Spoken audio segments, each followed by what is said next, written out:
নমস্কাৰ, মই ৰঞ্জন চৌধুৰী। এতিয়া কম্পিটিশ্যনত জুবিন নাই, তো নেচাৰেলি মাৰ্কেটটো কোনোবাই না কোনোবাই ধৰিবই আৰু উপায় নাই। ইয়াৰ আগত মই পোষ্ট মিলনৰ ওপৰতো কৰিছিলোঁ। পোষ্ট মিলন গুৱাহাটীত যি প্ৰগ্ৰাম কৰিলে, যি অসল্যাবী মানে অভদ্ৰতামী চূড়ান্ত, মানে শিষ্টাচাৰক একদম কোনো মাইবাপ নাই, অসমৰ সংস্কৃতিৰ বিৰুদ্ধে কৰিলে। যদি কোনোবাই চোৱা নাই আপোনালোকে চাব। তো আজি বেচিকেলি কথা পাতিম জুবিনৰ কথাটোৱে আছে। তাৰমানে জুবিন থাকোঁতে মানে ভোগবাদৰ কথাটো কম আছিলে। হয়তো কোনোবাই মোক বেয়া পাব পাৰে, না জুবিনে মদ খাইছিলে অমুক তমুক, আৰু এতিয়াতো তেওঁৰ ওপৰত কিছু ব্যক্তিগত কালিমা আনিব চেষ্টা কৰি আছে। সেইবিলাক কৰি থাকক বাৰু, সেইটোক লৈ কোনো মতলব নাই। কাৰণ মই জুবিন অনুৰাগী নহয়, মই ভণ্ড অনুৰাগী নহয়। মই চিধা কওঁ, জুবিনৰ গান ভাল লাগে দেই। মই কেতিয়াও ক্লেইম কৰা নাই যে অনুৰাগী, মই ভণ্ড বুলি। দুইটাৰ বিধৰ মধ্যে এটাও নাই। একদম চিম্পল কথাটো যে তেখেতক ভাল লাগে, বাছ, গান ভাল লাগে, বেলেগ কোনো ষ্টৰী নাই। এতিয়া পোষ্ট মিলনৰ এইখনক পষ্টপন কৰাৰ কাৰণে এটা দাবী উঠিছিলে অসমত, যে জুবিনৰ ন্যায় নোপোৱালৈকে পোষ্ট মিলনৰ প্ৰগ্ৰামটো কেঞ্চেল কৰিব লাগে। তো সেই দাবীক কেঞ্চেল নকৰিলে তেওঁলোকে, মানে নৎসাত কৰি দিলে। কাৰণ সেইটো নেকি জুবিনৰ মৃত্যুৰ বহুত আগতে এই ইভেণ্টছটো এৰেঞ্জমেণ্ট হৈছিল। ঠিক আছে বাৰু, গম পালোঁ। এতিয়াতো সোণু নিগম আহি পালে ন, গম পাইছেই আপোনালোকে মই কি ক'বলৈ ওলাইছোঁ। গতিকে ছুটি ভিডিঅ' শেষলৈকে শুনিব, কমেণ্টছ কৰিব, লাইক কৰিব, শ্বেয়াৰ কৰিব, হয় ছাবস্ক্ৰাইব কৰিবলৈ প্লিজ প্লিজ প্লিজ নাপাহৰিব। আপোনালোকৰ ছাবস্ক্ৰিপশ্যনটো খুব জৰুৰী হয়। মই ইউটিউবত টিকি থকাৰ কাৰণে, পইচা কমোৱাৰ কাৰণে নহয় দেই, টিকি থকাৰ কাৰণে। কাৰণ এতিয়া জুবিনৰ যিবিলাক মানে শত্ৰু বা শাসকীয় গোষ্ঠী, তাহাঁতি ভয় খাইছে। মই জুবিনৰ ওপৰত 19 ছেপ্টেম্বৰৰ পৰা ধাৰাবাহিকভাৱে যি ধৰণে খোলাচা কৰি আছোঁ এটাৰ পিছত এটা, এইটো কোনো চেনেলে কৰা নাই। কাৰণ চবৰে নিজস্ব কিছু অসুবিধা আছে। তো মোৰতো আৰু অসুবিধা নাই, ময়ো জুবিনৰ নিচিনা বিন্দাছ। যেতিয়ালৈকে জিন্দা থাকিম বিন্দাছ কৈ থাকিম। আৰু আপোনালোকে কিন্তু বিন্দাছ কমেণ্টছ কৰিব, ভয় নাখাব। যদি কমেণ্টছ কমকৈ কৰে মই গম পাম যে মানে আপোনালোকে ভয় খাই আছে। ভয় নাখাব, কাৰণ ভয় খাবলৈ কিন্তু জুবিনে আমাক শিকোৱা নাছিলে, চিধা কথা। এতিয়া সোণু নিগম আহিলে, এইটো মাৰ্কেটিংটো কেনেকুৱা হৈ আছে চাওক। মই ছ'চিয়েলিজম বা কেপিটেলিজমৰ কথা এতিয়া নাপাতোঁ। এতিয়া যোনটো চলি আছে, এতিয়া যোনটো কাৰবাৰ হৈ আছে, মানে ইণ্ডিয়াত হৈ আছিলে বেলেগ বেলেগ অঞ্চলত, এতিয়া আমাৰ অসমতো হ'ব। এইটো কোৱা হ'ব যে নিউ কেপিটেলিজম। কাৰণ মই এতিয়া মাৰ্ক্সিজম কেপিটেলিজম মই বুজাবলৈ নাই। নিউ কেপিটেলিজম মানে সেইটোৱে, আপোনালোকে হেৰিয়ে নাপাব, মানে ভক্তিবাদ থাকিব। ভক্তিবাদ নাথাকিলে যাবে না নহয়। না আমাৰ সত্ৰৰ মাটি বোলে মিয়াই লৈ লৈছে, বাংলাদেশী লৈ লৈছে। কাৰণ শাসকীয় গোষ্ঠীত টিকি থাকিবলৈতো মিয়া এণ্টি মিয়া এই কাৰবাৰটো কৰিব লাগিব। কিন্তু আজি গুৱাহাটীত, মই চিম্পলি এটা এক্সাম্পল দিছোঁ, গুৱাহাটীৰ যি গাৰ্বেজৰ যি অৱস্থা, আৱৰ্জনাৰ যি অৱস্থা, তাত যদি বাংলাদেশী মিয়া নিয়োজিত নাথাকে, চৰকাৰৰ চকুৰ আগতে আছে, কিন্তু তাহাঁতি কৰি আছে কাম কাজ। নহ'লে গুৱাহাটীৰ মানুহ, মই বিশেষকৈ ক'ব পাৰোঁ যে প্লেগ হৈ মৰিব গুৱাহাটীত।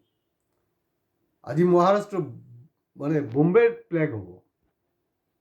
মইতো গুৱাহাটীৰ কথা কৈছোঁ, আপোনালোকে অলপ খা খবৰটো ল'ব যে মই ভুল কৈ আছোঁ। যদি মই ভুল কৈছোঁ আপোনালোকে কমেণ্ট বক্সত কমেণ্টছ কৰিব।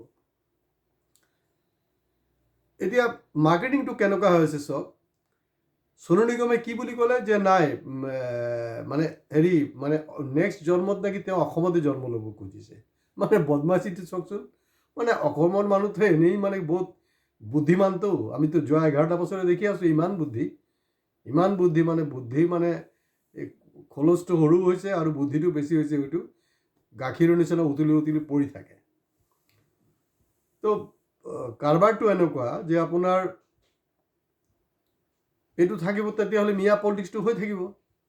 আৰু ভক্তিবাদ ভাল বস্তু, কিন্তু যোৱা 11টা বছৰত আমি যি দেখি আছোঁ ভক্তিবাদৰ নামত, মানে কাৰবাৰটো এনেকুৱা যে কৰ্পৰেট, চৰকাৰ আৰু এই যে সাধু সন্ত যিমান আছে নহয়, তিনিটাই মিলি ৰাজত্ব কৰি আছে। এইটো হ'লগৈ, এইটোক ক'ব নিউ মানে ফেচিজম, নিউ ফেচিজম। আৰু এতিয়া এইটো মই বেলেগ লেভেলত কথা পাতিছোঁ, কিন্তু এতিয়া যোনটো আপোনালোকে এফেক্ট হ'বলৈ গৈ আছে সেইটো হ'ল কিন্তু নিউ কেপিটেলিজম। সেইটো মূৰত সোমাওঁতে টাইম লাগিব, গতিকে যিমান 11টা বছৰে মূৰত গোবৰ সোমাই থৈছিলে এই গোবৰ কিবা আঁতৰা দিয়ক, ৱাশ্বিং মেচিনত নহ'ব, এনেই কিবা ৱাছ টু ৱাছ কৰক, যোগাসন কৰি প্ৰাণায়াম কৰি, তেতিয়াহ'লে আপোনালোকক ব্ৰেইনটো খোল খাব। এতিয়া আহিলে সি কৈছে যে না মোৰ নেক্সট জন্মটো মই অসমত ল'বলৈ খুজিছোঁ। তাৰপিছত এই ডাইলগ মাৰি আছে যে না অসমৰ মানুহে মানে হেৰি মানে সংগীতক মানে হেৰি কৰে, সন্মান দিবলৈ জানে, বুজি পায়, অমুক তমুক আগৰম বাগৰম বহুত কিবা কিবি। তো মোৰ চিম্পুল কথাটো হ'ল, যেতিয়া জুবিনৰ লাষ্টখন গুৱাহাটীত আহি পাইছে তেতিয়া মই পষ্ট মিলনৰ কথা বাদেই দিছোঁ, কাৰণ সেইবিলাকতো নহ'ব। কাৰণ ইয়াৰ পিছত আপোনাৰ জানুৱাৰীত নে কোনোবা ফেব্ৰুৱাৰীত আহিব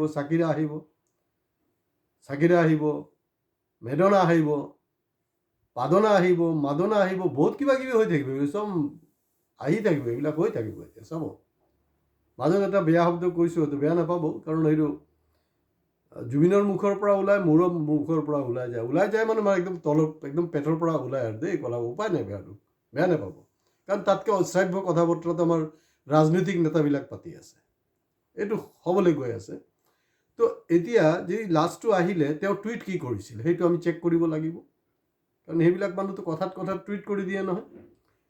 ছালমান খান কিন্তু ইমান ব্যস্ততাৰ মাজতো তেওঁ কিন্তু আহিছিলে, খন্তেক সময়ৰ কাৰণে আহিছিলে, চিকিউৰিটি ইমান অসুবিধা হোৱা স্বত্তেও আহি জাষ্ট ওলাই গ'ল।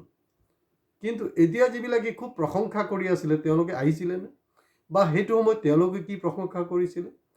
আমি জুবিনৰ ভক্ত বা জুবিনক ভাল পোৱা যিকোনো চেলিব্ৰিটি আহক ইয়াতে, আমি তেতিয়াই মানিম যে না তেওঁলোকে সঁচাকৈ জুবিনক ভাল পায়, অন্তৰেৰে ভাল পায়, জুবিনক মানে ব্যৱহাৰ কৰিব নোখোজে। যেনেকৈ আমাৰ দল সংগঠন 855জনক শ্বহীদক ব্যৱহাৰ কৰি নিজৰ ব্যৱসায় পাতি বনাই আছে, সম্পত্তি মানে পাহাৰ গঢ়ি আছে। তেওঁলোকে আহি চিধা ক'ব লাগিব।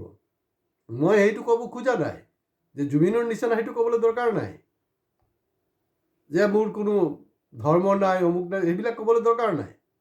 এটাতো কমচে কম ক'ব লাগিব, ময়ো কিন্তু জুবিনৰ নিচিনা হিন্দু মুছলমান এই বস্তুটো মই নামানো, কমচে কম হিম্মত দেখাওকচোন, তেতিয়া মই চেলুট কৰিম, মই সঁচাকৈ মানি ল'ম। মই বুলি নহয়, গোটেই অসমবাসীয়ে মানি ল'ব যে না সঁচাকৈ তেওঁলোকে জুবিনক ভাল পায়। কিন্তু এতিয়া এই বজাৰটো হেৰি কৰাৰ কাৰণে ইয়াৰ পিছত পৰ্যায়ক্ৰমত কিন্তু আহি থাকিব। এতিয়া কি হৈছে, মুখ্যমন্ত্ৰীয়ে কি কৈছিলে যে জুবিনৰ সমাধিস্থলত যাক মানে মদ খোৱা অৱস্থাত পাম, চুচৰাই লৈ আহিম। আৰে চুচৰাই আপুনি এইটোৰ কাৰণে জগৰীয়া কোন হয়? কাৰণ ধৰি লওক মই মদ নাখাওঁ, মোৰ কোনো নেচা নাই, মই গুটকা নাখাওঁ, একো নাখাওঁ, সেইটো কাৰণে ক'ব পাৰোঁ। মোৰ কনফিডেঞ্চ লেভেলটো কি সেইটো কাৰণে, বেলেগ আৰু কোনো ষ্টৰি নাই, বেলেগ কোনো ট্ৰেইনিং নাই, একো নাই। কাৰণ আমি কোনো নেচাত মই নেচাগ্ৰস্ত নহয়, টাচে নকৰোঁ, সেইকাৰণে কনফিডেঞ্চ। আপোনাৰ কনফিডেঞ্চ আনিবলৈ হ'লে বহুতে মই কমেণ্ট বক্সত লিখিছে যে আপোনাৰ দৰে আমি চিন্তা কৰোঁ কিন্তু ক'বলৈ সাহস নকৰোঁ। সাহস কৰিব পাৰিব যেতিয়া আপুনি কোনো নেচাত আসক্ত নহ'ব বা কোনো নেচা আপুনি নল'ব বুলি শপত লৈ ল'ব, তেতিয়া ইয়াৰ আগলৈকে কিন্তু নোৱাৰিব, এটা দোদুল্যমান এটা অৱস্থাত থাকিব। তো কথাটো এনেকুৱা যে এই মানে চুচৰাই লৈ আহিব। মদ যিবিলাকে খায়, কাৰণ মোৰ লগৰো কিছুমান আছে মদ খায়, নোখোৱা নহয়, দুটামানতো মৰিলেই।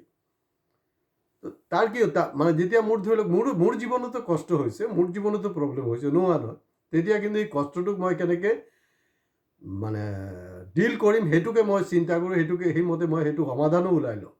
কিন্তু বহু সৰহভাগ মানুহ কি হয়, তেতিয়া মদ চদ খায়, মানে সেইটোৰ পৰা অলপ হেৰি কৰে, কিন্তু এইটো চলিউশ্যন নহয়।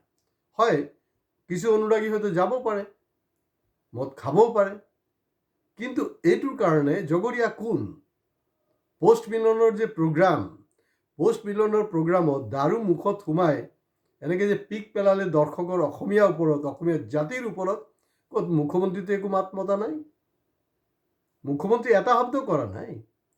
কাৰণ যদি আপোনাৰ তেওঁ মদত ইয়াত হেৰি কৰি দিয়ক অসমত, যেনেকৈ বিহাৰত কৰিছে নহয়, মদ নিষিদ্ধ কৰি দিয়ক, বাছ খেল খতম, পইচা হজম। তেওঁতো সেইটো নকৰে, কেতিয়াও নকৰে।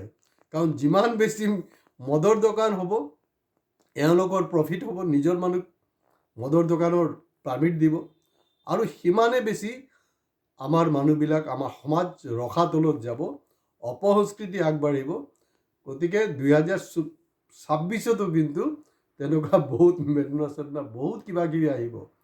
কিন্তু আমি বিচাৰিছোঁ যে আজিৰ পৰা 11 বছৰ আগত, অৰ্থাৎ ইভেন 11 বছৰ কি 1992 যেতিয়া বাবৰি মছজিদ ধ্বংস হৈছিলে, গোটেই ইণ্ডিয়াত জুই লাগিছিলে, বহুত প্ৰব্লেম হৈছে।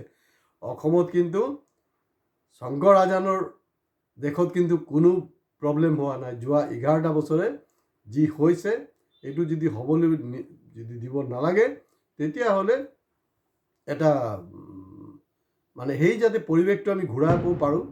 গতিকে এই যে ভোগবাদৰ যোনটো ৰাজনীতি, কাৰণ ভোগবাদটো খুব ইজি এটা প্ৰচেছ, তাৰ যোগেদি আপোনাক বেছিকৈ লুণ্ঠন কৰিব পাৰিব। ভিডিঅ' ভাল লাগিলে শ্বেয়াৰ কৰিব, বাকী ইত্যাদিতো মই যি কওঁ আগতে কৈছোঁ। হয়, প্লিজ আপোনালোকে ছাবস্ক্ৰাইব কৰিবলৈ নাপাহৰিব। নমস্কাৰ।